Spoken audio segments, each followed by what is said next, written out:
Bom dia a todos, me chamo Vanderlei, sou trabalhador do Lar Espírita União e eu estou aqui novamente nesta manhã para refletir com vocês.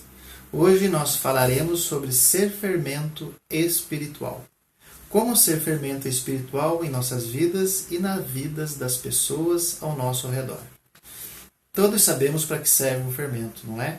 O fermento é o ingrediente de muitas receitas, responsável principalmente pelo crescimento e maciez da mistura. E nós o usamos em nosso dia a dia para fazer um bolo, fazer um pão. Pois é, nós também podemos ser uma espécie de fermento. Só que um fermento espiritual. Nós podemos ajudar as pessoas na sua trilha espiritual aqui encarnados. Sim, pois nossa vida é sempre um fermento com que influenciamos as existências, a vida das outras pessoas. A lei de sociedade nos impõe que vivamos em comunidade. O homem não tem medida fora da sociedade. Viver irmanados é uma necessidade e um dever. E isso permite que influenciemos e sejamos influenciados no ambiente coletivo em que labutamos nessa encarnação. Na questão 768 do Livro dos Espíritos, a espiritualidade superior informa que o homem tem que progredir. Isolado, porém, não é possível, por não dispor de todas as faculdades necessárias. Falta-lhe o contato com os outros homens. No isolamento, o homem se embrutece e enfraquece. Daí podemos concluir que a sociedade pode ser pensada como um grande bolo, cujo resultado é o somatório das qualidades de todos os seres que a constituem. Não é verdade? Então, somos ingredientes dessa receita. Somos uma espécie de fermento nesse conjunto. Mas aí a pergunta: que tipo de fermento temos sido para nós, nossa família e nossa comunidade? Primeiro, precisamos determinar qual a qualidade desse fermento. Do fermento que temos sido. Qual a qualidade dos componentes que estamos escolhendo para nos formar? Que espécie de influência estamos permitindo agregar-se em nossas ideias, pensamentos, atitudes e ações? Em que fonte estamos bebendo? A começar pelos nossos próprios pensamentos, conforme diz o famoso adágio: diga-me o que pensas, que direi com quem andas. Quais são as companhias espirituais que estamos atraindo para o nosso dia a dia? E isso é muito importante, pois vejam, lá na questão 459 do Livro dos Espíritos, temos a pergunta: influem os espíritos em nossos pensamentos, em nossos atos? E eles respondem: muito mais que imaginais. Influem a tal ponto que, de ordinário, são eles que vos dirigem. Já na questão 466, a pergunta: por que permite Deus, então, que espíritos nos excitem ao mal? Resposta: os espíritos imperfeitos são instrumentos próprios a pôr em prova a nossa fé e a constância dos homens na prática do bem. Mas pode o homem eximir-se da influência dos espíritos que procuram arrastá-lo ao mal? Pode, eles respondem, visto que tais espíritos só se apegam aos que, pelos seus desejos, os chamam, ou aos que, pelos seus pensamentos, os atraem. Concluímos então que a qualidade do nosso pensar refletirá na qualidade das influenciações espirituais a que somos submetidos cotidianamente. É preciso vigiar, focar no bem, no salutar, meditar de forma dignificante a fim de atrair o melhor possível da espiritualidade conforme o estágio moral no qual nos encontramos. Tudo bem até aqui? Então vamos à prece. A prece é outro elemento formador, enquanto nós podemos ser considerados fermento espiritual.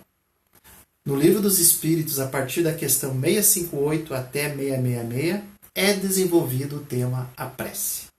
Sobre esse tema, nós aprendemos que a prece é sempre agradável a Deus. quando ditada, porém, pelo coração.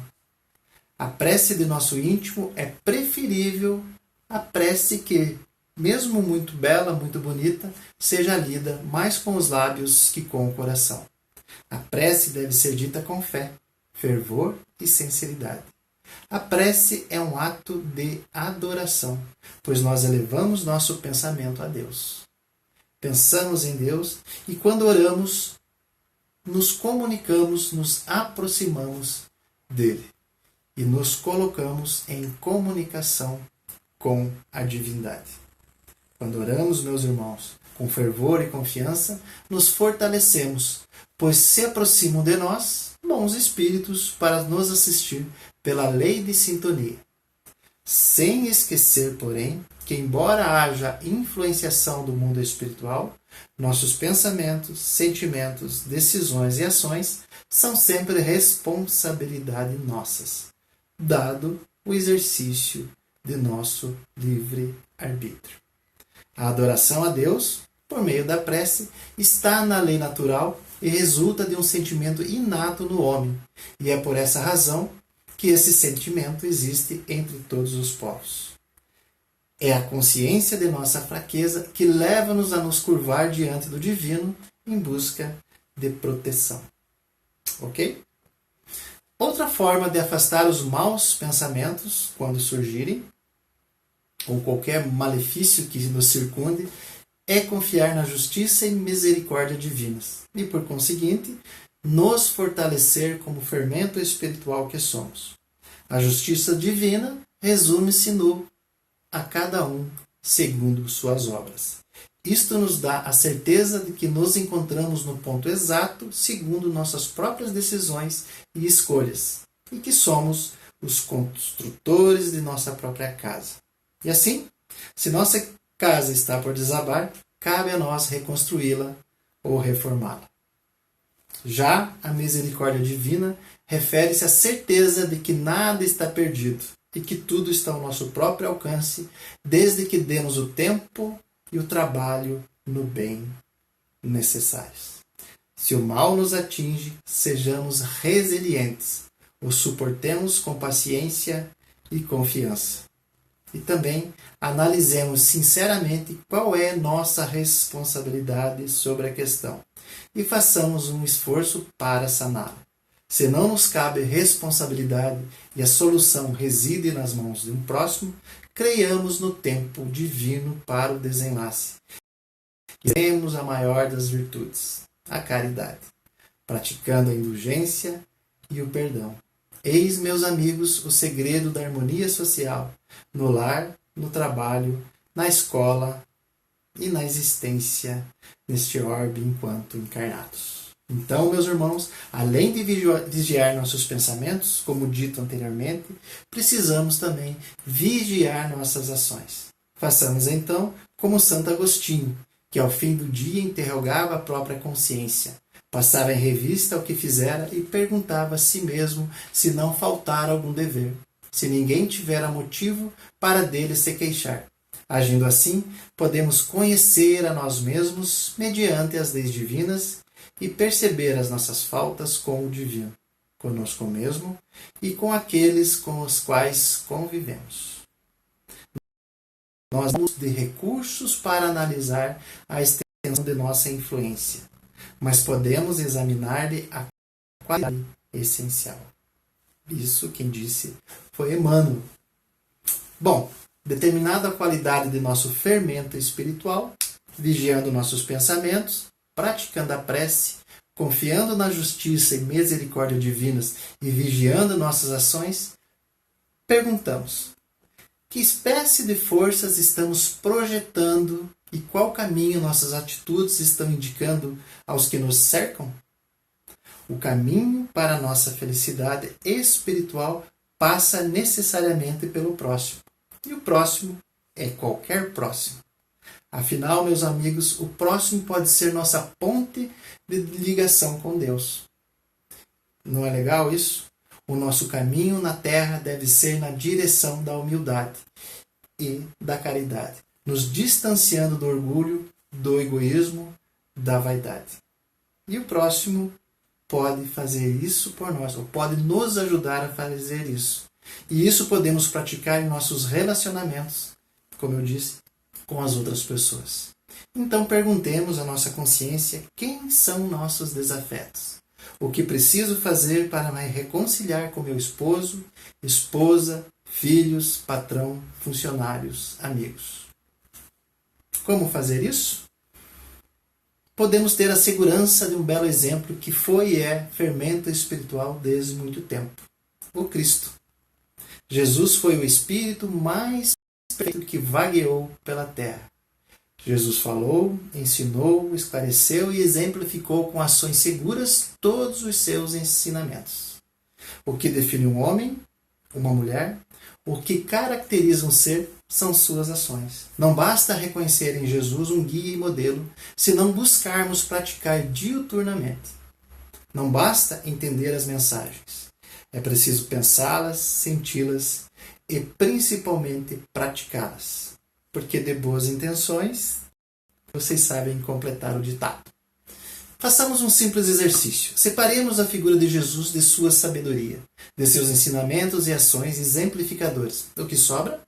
Sobra um corpo tão perecível quanto o nosso. Não é isso? E assim é conosco. Se não colocarmos em prática o que entendemos e aprendemos em nossos relacionamentos com aqueles que nos rodeiam, resta-nos apenas o corpo físico, inútil, já que não o utilizamos como ferramenta nesse mundo para o nosso progresso moral e daqueles que nos rodeiam. Estamos perdendo tempo e desperdiçando uma grande oportunidade. Então, meus queridos, não basta lembrar da figura de Jesus, como quem olha um quadro na parede. Não basta devotar as nossas orações a Ele. É preciso praticar as virtudes que Ele nos lembrou em sua curta passagem na terra. Sim, nos lembrou, porque Ele não disse nada de novo, visto que as leis divinas, as virtudes, estão inscritas em nossa consciência. Desde sempre, seja cristão ou não, elas estão lá, conforme se encontra no próprio livro da codificação na Gênesis. Mas nós, relapsos que somos, esquecemos essas leis, as deixamos em segundo plano. Então, irmãos, sejamos um centro espiritual por meio de nossos pensamentos, sentimentos e ações. Sejamos influência positiva nesse mundo, ajudando a fazer crescer lindamente o bolo chamado sociedade, da qual fazemos parte. Entretanto, primeiro é preciso fazer em nós a transformação que queremos ver no mundo, pois é da qualidade desse esforço que nascerá o êxito ou surgirá o fracasso do conjunto. E concebemos conforme atraímos e colhemos segundo plantamos, é imprescindível saibamos fornecer o melhor de nós, a fim de que os outros proporcionem o melhor de si.